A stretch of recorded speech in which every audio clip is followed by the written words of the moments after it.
नमस्कार दोस्तों, एक बार फिर स्वागत है, वेलकम है आप सबका ज़ीरो पीरियड के इस नए वीडियो में, जिसमें हम लेकर आए हैं कुछ नए सवाल आपके कॉम्पिटिटिव एग्ज़ाम। कुछ ऐसे सवाल हैं जो आपके हर तरह के कॉम्पिटिटिव एग्ज़ाम में पूछे जाते हैं और ये रूटीन टाइप के क्वेश्चन हैं जिनको हल करने आपको आना चाहिए अगर आप इस तरह के किसी कॉम्पिटिटिव एग्ज़ाम में अपीयर हो रहे हैं, चाहे वो एसएससी हो, आरआरबी हो या फिर किसी भी तरह की प्रतियोगी परीक्षा हो जिसमें आप अपनी किस्मत आजमा रहे हों। तो आइए बात करते हैं कुछ ऐसे ही सवालों पर। पहला सवाल है, यदि 8 मशीनें प्रत्येक 2 मिनट में 560 रस के डिब्बे भर सकते हैं तो 20 मशीनों द्वारा 6 मिनट में कितने डिब्बे भरे जा सकेंगे। 8,400, 4,200, 14,000 और 9,800, ये ऑप्शन आपको दिया हुआ है। चलिए स्टार्ट करते हैं इस क्वेश्चन को बनाना। 8 मशीन और 2 मिनट, इसको मैं ऐसे कर दूं कि 8 मशीन और 2 मिनट को अगर गुणा कर दूं तो 16 मशीन 1 मिनट में जितना काम करेंगी वो 560 के बराबर रस के डिब्बे भर सकेंगी। और 20 मशीनें अगर 6 मिनट में कितना करती हैं उसको मैं 120 कर दूं, 120 मशीनें 1 मिनट में करें तो कितने डिब्बे भरेंगे, कुछ को इसको हम एक्स मान लें। अब इसको डायरेक्ट प्रपोर्शन के कॉन्सेप्ट में जाकर के सॉल्व कर सकते हैं, क्योंकि एक चीज़ के बढ़ने से दूसरी चीज़ भी बढ़ रही है, तो हम इसको डायरेक्ट प्रपोर्शन के कॉन्सेप्ट के साथ सॉल्व कर सकते हैं। तो हमने इसको उसी तरीके से सॉल्व करना चाहा, तो इसको लिखा 16/560, इसको लिखा 120/x। अब ये देखिए इसको सिंप्लीफाई कैसे करना है, क्या अप्रोच होना चाहिए उसको देख लीजिए आप। ये 120 है, ये 16 है, दोनों 4 से डिविजिबल है, ये 4 चौक 16 होगा, ये 4 तिया 12 30 हो जाएगा। और कट सकता है वैसे ये, लेकिन ये 4 से इसको काट देना ज़्यादा ईजी पड़ेगा। 14 चौक 56 होता है ये। अब आप अगर देखें तो यहाँ पर x आ गया है और 14 तिया 42, 4,200 आपका डायरेक्ट आंसर आ जा रहा है। तो आप सीधे सीधे इस तरह से क्वेश्चन को बनाने का प्रयास करिए, इससे आपका क्वेश्चन जल्दी बनेगा, कम टाइम लेगा। एक दूसरा सवाल है, दो कारें जिनकी रफ्तार क्रमशः 320 किलोमीटर प्रति घंटा और 80 किलोमीटर प्रति घंटा है, एक दूसरे के विपरीत दिशा में चलती हैं और उनके बीच की दूरी 240 किलोमीटर है। तो बताना है आपको कि दोनों कितने देर के बाद एक दूसरे को मिल जाएंगे। दो कारों का जो चाल है वो अलग अलग है और दोनों एक विपरीत दिशा में एक दूसरे के आ रही है। मतलब अगर एक यहाँ है एक यहाँ है और दोनों के बीच का ये डिस्टेंस है ये 240 है और दोनों जो हैं वो एक दूसरे के उल्टे दिशा में आ रहे हैं। उल्टे दिशा में आ रहे हैं कहने का मतलब एक दूसरे की ओर आ रहे हैं। इसको थोड़ा सा समझ लीजिए, ये ऐसे आ रहा है, ये कार ऐसे आ रहा है। इसकी स्पीड 70 किलोमीटर पर आवर है और इसकी स्पीड 80 किलोमीटर पर आवर है। अगर ये दोनों एक समय के बाद कहीं पे मिलते हैं, मान लो यहाँ कहीं पे मिलते हैं और वो टाइम को मैंने मान लिया x है, तो ये कुल मिला के 70 इंटू एक्स डिस्टेंस ये कवर करेगा, 80 इंटू एक्स डिस्टेंस ये कवर करेगा और दोनों को अगर मैं जोड़ दूँ तो दोनों मिला के 240 किलोमीटर या मीटर जो भी कुछ दिया होगा उतना कवर अप करेंगे। तो आप इसको ऐसा ले लें कि एक 70x चला, एक ने 80x चला, दोनों मिला करके 240 का डिस्टेंस कवर कर लिए। तो 8 और 7 कितना हो जाएगा, ये 15 हो जाएगा, यानी कि ये 150x हो जाएगा और ये हो जाएगा 240। सिंप्लीफाई करूँगा तो ये 3 से फिर कट सकता है, 3 पंचे 15, 3 अट्ठे 24। तो x का मान आ रहा है 8/5, 5 से कम 5 बचेगा 3, एक सही 3/5 घंटा।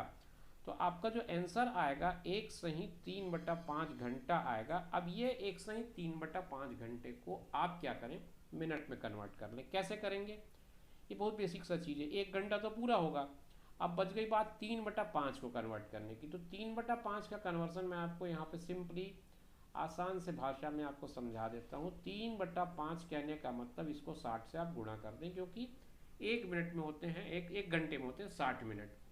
तो 60 मिनट को से मल्टीप्लाई कर दिया तो 5 से ये 12 बार जाएगा और 12 और 3 गुणा करके 36 बना देंगे। तो कुल मिला के 1 घंटे और 36 मिनट का समय लगेगा अगर ये दोनों एक दूसरे से मुलाकात करना चाहें या दोनों एक दूसरे को मिल जाए। तो आप देख लीजिए ऑप्शन बी में आप इसका करेक्ट ऑप्शन खोज पाएंगे, करेक्ट आंसर खोज पाएंगे, उसको आप वहाँ पर टिक लगा दीजिएगा। ये एक बढ़िया आसान सा सवाल है, अगर आप इसको इसकी लैंग्वेज को समझ गए होंगे तो मुझे नहीं लगता क्वेश्चन को बनाने में आपको ज़्यादा समय लगेगा। देखते ही क्वेश्चन बन सकता है। रवि ने एक प्रतियोगी परीक्षा में जिसने प्रश्न सही हल किए उससे 3 गुना गलत कर दिया। आजकल होता है ना आपके एमसीक्यू टाइप क्वेश्चन में जहाँ माइनस मार्किंग होती है, वहाँ पे मार्किंग कुछ इस तरह की होती है कि आपको कितने नंबर करेक्ट में मिलेंगे और कितने रॉन्ग में मिलेंगे। तो जो रॉन्ग में मिलता है वो निगेटिव होता है, कुछ इस तरह का मामला है। तो ये कह रहा है कि उसने जितने हल सही किए थे उसका 3 गुना गलत किया और कुल मिला के उसने 76 क्वेश्चन अटेम्प्ट किए, तो बताओ कितने प्रश्न सही हल किए।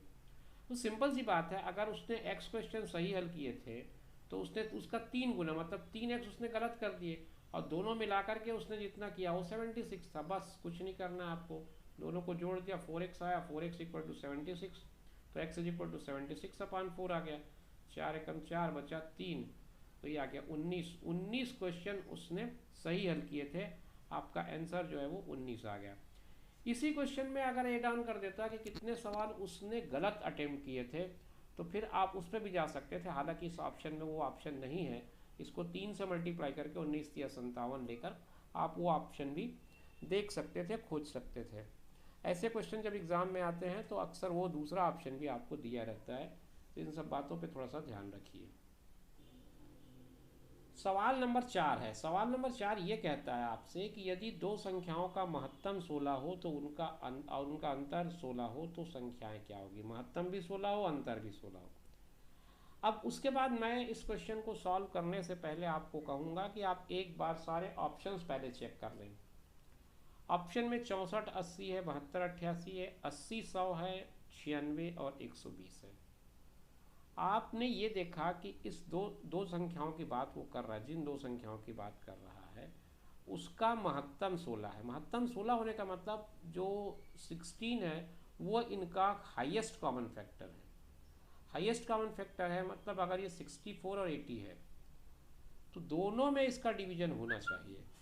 72 और 88, इसमें 88 में 16 का डिवीजन नहीं होगा, यहाँ 80 में तो होगा, 100 में नहीं होगा, यहाँ इस पे होगा लेकिन इस पे नहीं होगा। तो ये 3 ऑप्शन तो अपने आप यहीं ख़त्म हो गए। आपके पास एक ही ऑप्शन बचता है 64 और 80 का। तो ऐसे क्वेश्चन में जाने से पहले आप ये ज़रूर देख लें कि आपको कितनी आसानी से क्वेश्चन का आंसर मिल सकता है। अदरवाइज़ इसके पास जो मेथड है वो बड़े बड़े क्वेश्चन में हम उसको भी यूज़ करेंगे, आगे देखेंगे जब महत्तम का पूरा एक चैप्टर करेंगे तब हम उस पर भी डिस्कस करेंगे। हालांकि पीछे जो हमने नंबर सिस्टम की जो सीरीज़ डाली थी उसमें आपको ये मिल जाएगा, बट अभी मैं आपको सजेस्ट करूंगा कि आप इसमें केवल ऑप्शन को देख करके ही अपना फैसला कर लें, उसी से आपका क्वेश्चन बन जा रहा है। 5वां सवाल, एक दुकानदार 2000 रुपये अंकित मूल्य का एक सामान क्रमशः 10 और 15% की छूट के बाद खरीदता है। पहले 10% फिर 15%, सक्सेसिव डिस्काउंट है उस पर, और बाद में उसमें 70 रुपये और खर्च कर देता है अपनी तरफ से उसको पैक करने में, यानी कि पैकिंग का चार्ज उसका 70 रुपीज़ है, 70 रुपीज़ उसका इन्वेस्टमेंट है यूँ कहूँ। फिर उसने 2000 रुपये में उसको बेच दिया। अब 2000 रुपये में क्या कर रहा है वो उसको बेच देता है। तो जब वो 2000 रुपये में इसको बेच देगा तो उसका लाभ का परसेंटेज, प्रॉफिट परसेंट क्या होगा ये आपको बताना है। देखो 2000 रुपये की चीज़ थी, सिंपल सी बात है ये। इस 2000 रुपये की चीज़ में पहले उसको 10% का छूट मिला, तो जब 10% का छूट मिला तो इसका 10% इसमें कम कर दिया मैंने, 1800 का हो गया ये।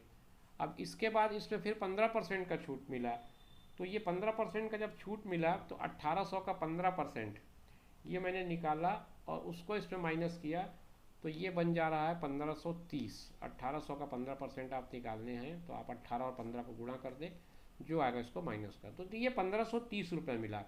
1530 रुपये में इसको सामान मिला है, उसमें 70 रुपये इसने अपनी तरफ से खर्च किया है, तो ये हो गया 1600 रुपये का। अब ये 1600 रुपये के सामान को वो बेच रहा है 2000 रुपये में, एसपी इसकी 2000 रुपये की है, मतलब 1600 की चीज़ को 2000 में बेच रहा है, मतलब 400 रुपये का वो फ़ायदा ले रहा है। 1600 में से 400 का फ़ायदा ले रहा है, तो आपको बताना है कि कितने परसेंट का फ़ायदा है। बहुत सिंपल सा सवाल है, 25% का प्रॉफिट सीधा सीधा दिख रहा है आपको। आपको कोई कैलकुलेशन करने की ज़रूरत नहीं है, सीधे आंसर आपको आराम से मिल जा रहा है, आप उसी को फॉलो करिए।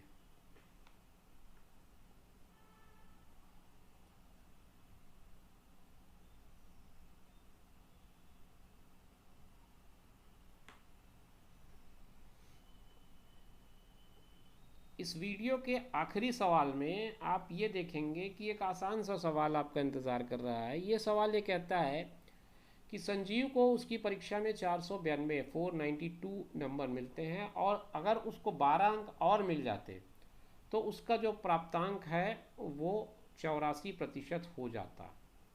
अब उस परीक्षा में अधिकतम कितने अंक वो प्राप्त कर सकता था। अधिकतम कितने अंक प्राप्त कर सकता था मतलब वो 100% प्राप्त कर सकता था।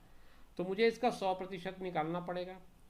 अभी उसको 84% निकल रहा है, 84% में कितना ये देख लें, तो 100% में कितना ये देख लेंगे हम लोग। कुछ नहीं करना है आपको। उसको मिला कितना, संजीव को मिला कितना है, संजीव को मिला 492, उसको 12 नंबर और दे देना था, तो 504 नंबर हो जाता उसका। अब ये 504 जो है वो 84% है, किसी चीज़ का 84% है 504, तो वो 100% उसका कितना होगा ये आपको बताना है। सिंपल सी बात है भाई, 84 में आप 504 का निकाल दें और उसके बाद उसको 100 से मल्टीप्लाई कर दें, तो 100% इसका निकल जाएगा। कैसे निकलेगा भाई ये भी देख लें। 84 कितना, 21 से कट सकता है शायद, ये थोड़ा गलत हो रहा है, थोड़ा गलत हो रहा है, 1 मिनट यहाँ ये ध्यान दें, मैंने ये यूनिटरी जो लगाई थी इस पर थोड़ा करेक्शन करना पड़ेगा ना, ये उल्टा हो गया था। ये कह रहा है कि 84% है 504, तो मुझे 100% निकालना है। तो 84 अगर 504 है तो मुझे 100% निकालना है, तो मुझे ऐसा करना पड़ेगा कि 100 में से ये हो जाएगा 100/84 गुणित 504, ये करना पड़ेगा ना, मैंने उल्टा कर दिया था। 21 चौक 84 आ जाएगा, 21 दूनी 42, बचेगा 8, फिर 21 चौक 84, 4 एकम 4, 4 छक्के 24, तो ये आएगा 600। 600 नंबर का पेपर वो रहा होगा और वही आपके आंसर में होना चाहिए। यस, ऑप्शन डी दिया हुआ है, ऑप्शन डी इसका करेक्ट आंसर है। अगर कोई कन्फ्यूज़न हुआ हो तो मैं आपको एक बार फिर से बता दूं कि 84% किसी नंबर का 504 है, तो 1% उस नंबर का होगा 504/84, इसलिए 100% उस नंबर का हो जाएगा 504, 804, सॉरी 504 है ना, ये 504/84 गुणित 100। ये एक सिंपल सा कैलकुलेशन था, ये आपको करना था। तो 21 से आपने काट दिया, ये बस इसके बाद का पार्ट यही है। बस आपको समझने का है कि आपको कौन से तरीके में समझ में आसानी से आ रहा है, आप उसी को फॉलो करिए और उसी के साथ जाइएगा। ये आज के कुछ सवाल थे जो हमने आज की वीडियो में डिस्कस किए। मुझे पूरी उम्मीद है कि आपको पसंद आए होंगे। पसंद आए हैं अगर तो आप चैनल को लाइक कर सकते हैं, शेयर कर सकते हैं।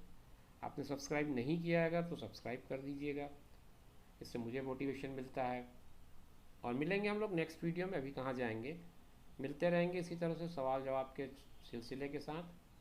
तो नेक्स्ट वीडियो तक करिए इंतज़ार, मिलेंगे। Take care, bye bye.